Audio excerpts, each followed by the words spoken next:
Thanks a lot, Paula. When I was in college, I was mainly afraid of one thing: accidental babies.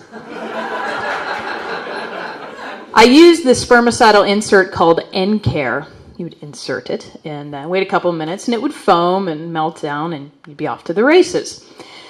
So one night I'm with a guy, and he's like, I want to use a condom. And I said, no, I want to use a condom and the insert, please. But I realized if one insert is good,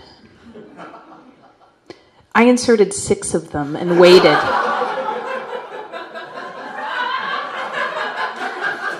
Have any of you ever seen Old Faithful? Or the YouTube video where the kid puts the Mentos into the Diet Coke? Who's been to Niagara Falls? And that poor man just trying to keep his little raft afloat. Scary times. But I'm afraid of different things now. Mainly I'm afraid of stupid people. Right? Yeah, amen. They make me nervous, they make me scared. I don't want to be one. And they're everywhere. They're everywhere. I was at a bar the other night, and I saw a man who's having an argument with his girlfriend. Girlfriend took off. He started texting about her to someone. I couldn't help but see that he was typing K-U-N-T. Come on! I was so upset about it, I had to go back to the ladies' room just to cool off. Well, but the next thing I know, I'm digging into my purse to get a pen to put in the middle C that some asshole has forgotten in the word cock. Please, people, get it right. It's just lazy is what it is. And it's not just the bars of the world where you find the stupids, right? I'm on the bus the other day. I'm in front of 2 college boys. And the first one says, well, I don't mean to be narcissistic, but my family does have a lot of money. Far be it from me to say anything.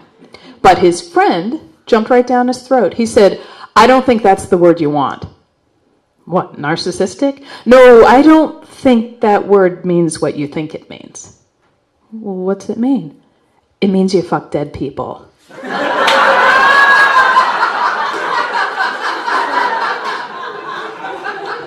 And the first guy goes, oh, no. You're thinking of narcoleptic.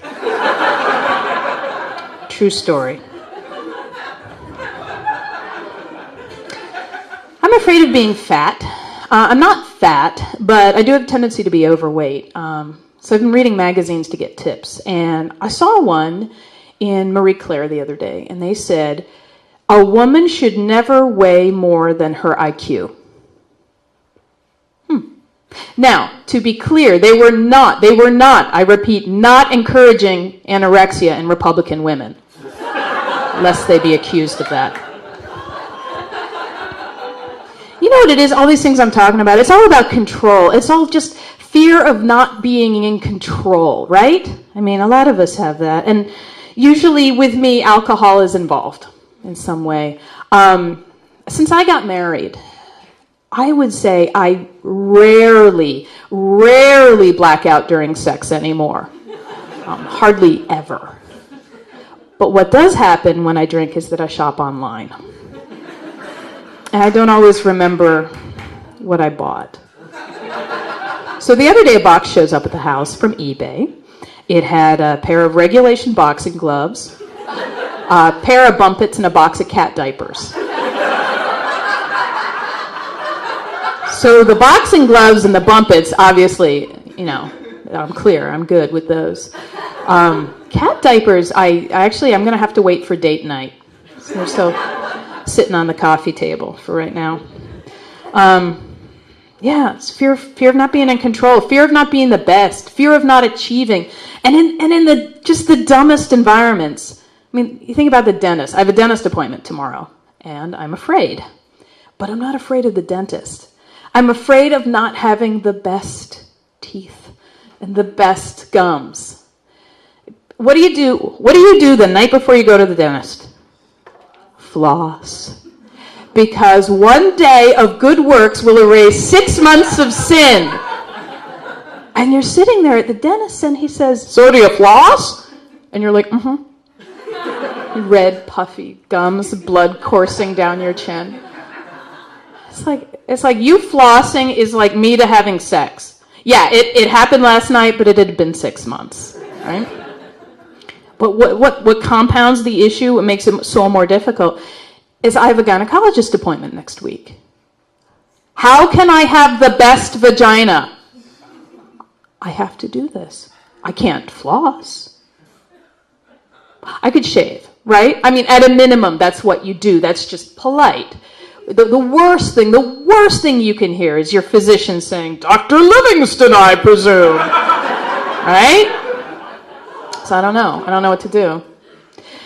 I do have one idea. I have some tinsel left over from the holidays. Decorate. I figure it's festive. It's fairly hygienic. As long as I stay away from magnets and toddlers, I think I'm fine. These are the things I worry about. So the point is, you don't have to be afraid. You don't have to be afraid of the stupids, and you don't have to be afraid of trying to be perfect all the time. You need to get out there, and you need to let your light shine. And I just want you to remember what I'm saying, because the next time you're in a bar, and you're sitting on a toilet, and you look up at the wall and you see something that's just a little bit off, I want you to take out those car keys. And I want you to scratch out the extra L that some jerk put in the word dildo. And I want you to think of me. Don't be afraid. Good night.